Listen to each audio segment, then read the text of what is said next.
Like کریں، subscribe کیجیے، bell icon کو دبائیں تاکہ ہماری ویڈیو سب سے پہلے آپ کے پاس پہنچ سکے۔ تو امام بخاری کتاب الزہد میں اس حدیث پاک کو لائے ہیں کہ اللہ رب العزت ارشاد فرماتا ہے کہ اللہ کے نزدیک، یعنی اللہ فرماتا ہے کہ میرے نزدیک فرض سے بڑھ کر میرے قرب کے لیے کوئی اور عمل نہیں ہے۔ یعنی سب سے فضیلت والا عمل اگر کوئی ہے تو وہ فرائض ہیں۔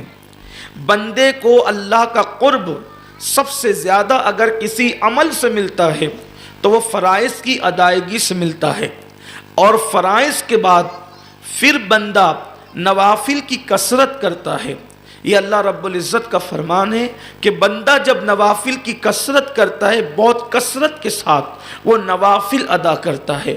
لیکن یہاں پر جب بھی نوافل کا ذکر آتا ہے تو ہماری عوام کی نظر میں صرف وہ نفل نمازوں کا تصور آتا ہے، حالانکہ یہاں نماز کا ذکر نہیں ہے بلکہ مطلقاً نوافل کا ذکر ہے۔ اب نوافل کی تعریف اتنی کی جا سکتی ہے کہ ہر وہ ثواب کا کام جو مومنوں پر نہ فرض ہے نہ واجب ہے، انسان اللہ کی محبت میں کثرت کے ساتھ کرے۔ اگر یہ جملے آپ کو یاد رہیں گے تو آگے سرکار غریب نواز کی زندگی کو سمجھنے میں آپ کے لیے آسانی ہوگی۔ تو اللہ پاک فرماتا ہے کہ میرا بندہ سب سے زیادہ میرا قرب فرائض کے ذریعے سے پاتا ہے، یعنی فرض کے بغیر بندہ اللہ کا قرب نہیں پا سکتا، اور پھر فرض کے بعد جو درجہ ہے وہ نوافل کا ہے، اور اللہ فرماتا ہے کہ میرا بندہ نوافل کی کثرت کرتا ہے۔ یہاں تک کہ نوافل کی کثرت کرتے ہوئے اس کی شان یہ ہو جاتی ہے کہ اللہ پاک فرماتا ہے کہ پھر میں اس کی آنکھ بن جاتا ہوں جس سے وہ دیکھا کرتا ہے، میں اس کے کان بن جاتا ہوں جس سے وہ سنا کرتا ہے، میں اس کی زبان بن جاتا ہوں جس سے وہ بولا کرتا ہے، میں اس کے پیر بن جاتا ہوں جس سے وہ چلا کرتا ہے۔ مطلب کیا کہ اللہ تبارک و تعالی اپنی خصوصی طاقت و قوت اور قدرت اس کی آنکھوں کے ذریعے سے ظاہر فرماتا ہے۔ یعنی عام بندوں کے دیکھنے کی طاقت میں اور ولی کے دیکھنے کی طاقت میں زمین اور آسمان سے زیادہ کا فرق ہوتا ہے۔ عام انسان جو اپنی آنکھوں کی قوت کی بنیاد پر دیکھتا ہے، پھر وہ کبھی گلی کے کونے پر دیکھے یا پھر اس سے بھی کم دیکھے، اور کبھی کبھی تو انسان قریب کبھی نہیں دیکھ سکتا نگاہوں کی کمزوری کی وجہ سے، لیکن قدرت جس کی آنکھوں کے اندر اپنی خاص قدرت کو ودیعت فرما دیتا ہے، اللہ رب العزت اپنی قدرت کا اظہار اس کے ذریعے سے فرماتا ہے، تو پھر وہ دیکھتا وہاں تک ہے جہاں تک کسی کی نظر نہیں جاتی۔ یہ حدیث صحیح ہے، اور حدیث قدسی سب سے اعلیٰ قسم، اور بڑی بات یہ ہے کہ اصح الکتب بعد کتاب اللہ، بخاری شریف کے اندر یہ حدیث پاک موجود ہے۔ اس کے بعد پھر دوسری بات کہ اللہ فرماتا ہے میں اس کے کان بن جاتا ہوں جس سے وہ سنتا ہے، یعنی کہ اب عام انسان جتنا سنتا ہے اس سے بہت زیادہ اللہ کا ولی سنتا ہے۔ پھر اللہ فرماتا ہے میں اس کی زبان بن جاتا ہوں جس سے وہ بولتا ہے، یعنی کہ ہم بولتے ہیں تو کبھی سچ نکلتا ہے، کبھی جھوٹ بھی نکل سکتا ہے۔ ہم کوئی پیشین گوئی کریں، کبھی سچی ثابت ہوتی ہے، کبھی جھوٹی بھی ثابت ہوتی ہے، لیکن اللہ کے ولی کی زبان سے جو بات نکل جاتی ہے پھر وہ کبھی جھوٹی ثابت نہیں ہوتی، انہوں نے جو کہہ دیا وہ ہو کر کے رہتا ہے۔ اللہ رب العزت اپنی طاقت اور قدرت کا اظہار اس ولی کی زبان سے فرماتا ہے، اللہ وہ قوت ودیعت فرماتا ہے اس زبان کے اندر، اور اس کو کہتے ہیں گویا کہ اللہ اپنا رنگ اپنے بندے پر چڑھا دیتا ہے۔ اللہ اپنا رنگ اپنے بندے پر چڑھا دیتا ہے، اور قرآن اس مضمون کو یوں بیان فرماتا ہے صبغۃ اللہ ومن احسن من اللہ صبغہ، کہ اللہ کے رنگ میں رنگ جاؤ، اور اللہ کے رنگ سے بہتر کس کا رنگ ہو سکتا ہے؟ سب سے بہترین رنگ اللہ کا رنگ ہے۔ تو اور پھر اس کے بعد آگے حدیث مبارکہ کا جو خاص ٹکڑا ہے جو ہم سے اکثر چھوٹ جاتا ہے وہ یہ ہے کہ اللہ تبارک و تعالی ارشاد فرماتا ہے کہ مجھے کسی کام کے کرنے میں تردد نہیں ہوتا۔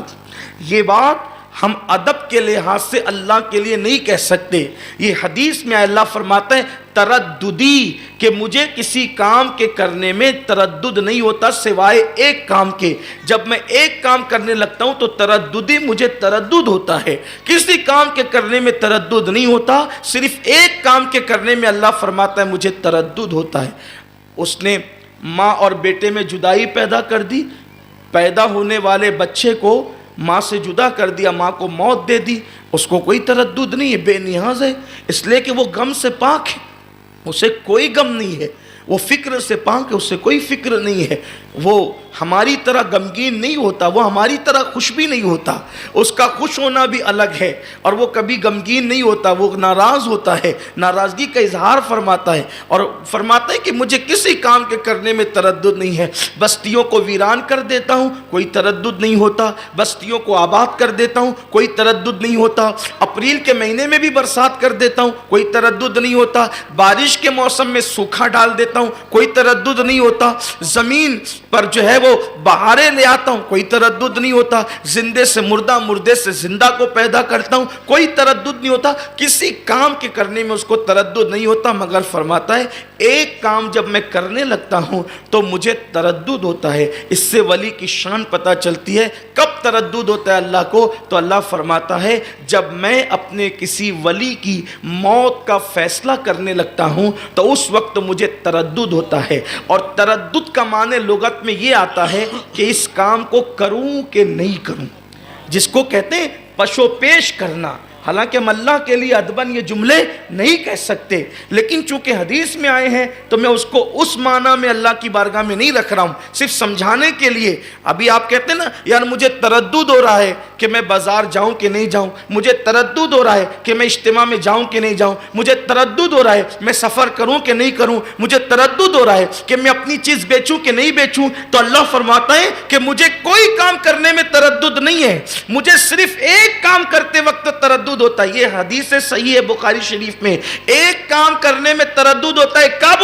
جب میں ولی کی موت کا فیصلہ کرنے لگتا ہوں تو اس وقت مجھے تردد ہوتا ہے.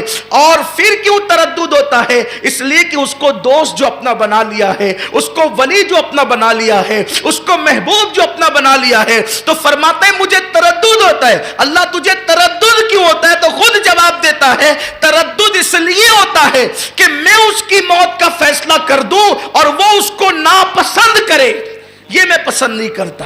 یہ ولی کی شان ہے، یہ ولی کی شان ہے. مجھے حیرت ہے کہ عام ولیوں کی یہ شان ہے جس کو وہ ولی بنا لیتا ہے. اور ولیوں کی جو تعداد ہے عام تصوف کی اصطلاح میں 28 مقامات ہے ولایت کے، اور سلسلہ چشتیہ کے اندر 100 مقامات ہے ولایت کے. تو جو پہلے مرتبے پر فائز ہے اس کی موت کا فیصلہ کرنے میں قدرت کو تردد ہوتا ہے. تو وہ جو مقام قطبیت ابدالیت پر فائز ہے ان کے مراتب کا عالم کیا ہوگا. اور پھر وہ سرکار غریب نواز جب رسول اللہ صلی اللہ علیہ وآلہ وسلم کی بارگاہ میں حاضری کے لیے گئے مدینہ منورہ اور سلام کیا، السلام علیکہ یا سید الانبیاء، اے نبیوں کے سردار آپ پر سلام ہو. تو جواب کیا آیا؟ اللہ کے رسول کی قبر انور سے جواب آیا وعلیکم السلام یا وعلیک السلام یا مشائخان اقطاب بحر و بر. اے بحر و بر خشکی اور تری کے مشائخ کے اقطاب، یعنی آپ بحر و بر کے قطب نہیں ہیں بلکہ جو لوگ بحر و بر کے قطب ہیں آپ ان کے بھی اقطاب ہیں، ان کے بھی سردار ہیں.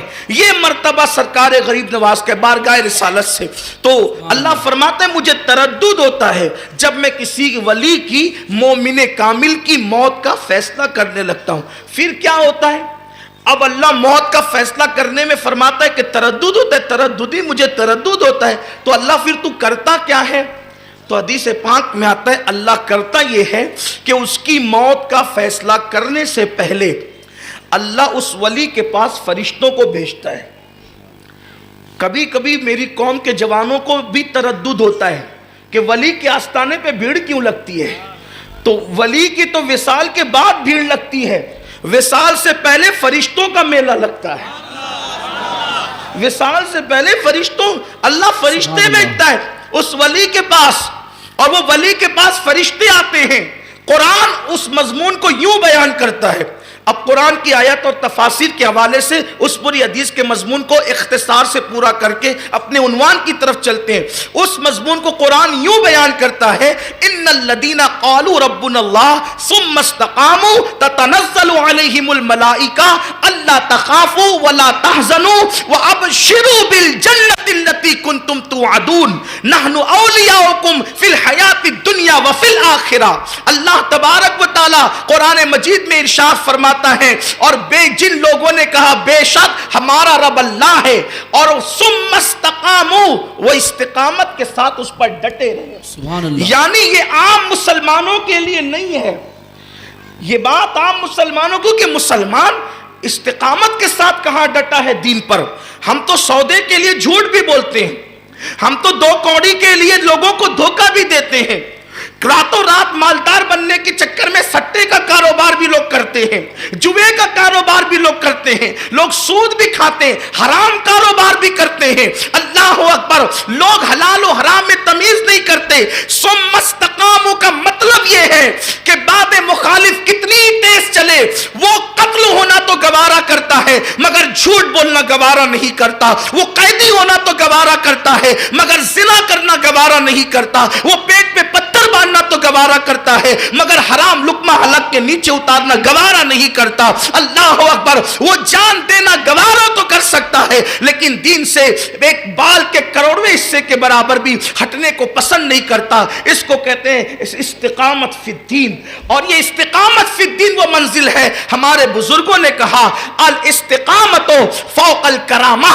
کہ کرامتوں پر استقامت کا درجہ بڑا ہوا کرتا ہے، یعنی ہزاروں کرامتیں اس منزل پر نہیں لے جا سکتی، استقامت جس مقام پر لے کر کے جاتی ہے، دین پر استقامت، استقامت فی الدین جس مقام پر لے جاتی ہے۔ تو اللہ فرماتا ہے کہ جنہوں نے کہا بے شک ہمارا رب اللہ ہے اور اس پر وہ ڈٹ گئے، اللہ فرماتا ہے تتنزل علیہم الملائکہ، پھر ان کے پاس اللہ کے فرشتوں کی جماعت آتی ہے۔ یہ ملائکہ جو ہے عربی میں یہ جمع کا صیغہ ہے، اور عربی میں جمع پہلے واحد، پھر تثنیہ، پھر جمع قلت، پھر جمع کثرت۔